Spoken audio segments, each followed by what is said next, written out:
बोलते हैं, साईं बोलते हैं।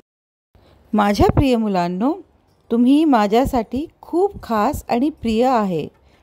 माझ्या प्रत्येक मुलगा आणि मुलं माझ्यासाठी एक मूल्यवान रत्न आहे। मी तुम्हाला निवडलं आणि तुम्हाला माझ्या गोठ्यात आणलं, पण असं समजू नका की बाबा सर्व काही करतील आणि मी फक्त हात जोडून बसलं पाहिजे।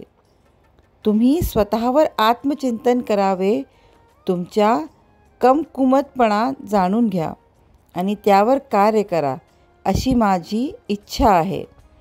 तुमच्या समुद्रातलं एक थेंब तोपर्यंतच आहे जोपर्यंत तुम्हाला हे समजते की तुम्ही त्याचा अविभाज्य भाग आहात आणि तुम्ही महासागर बनवत नाही। जेव्हा जागे व्हा आणि आपली शक्तीला ओळखा।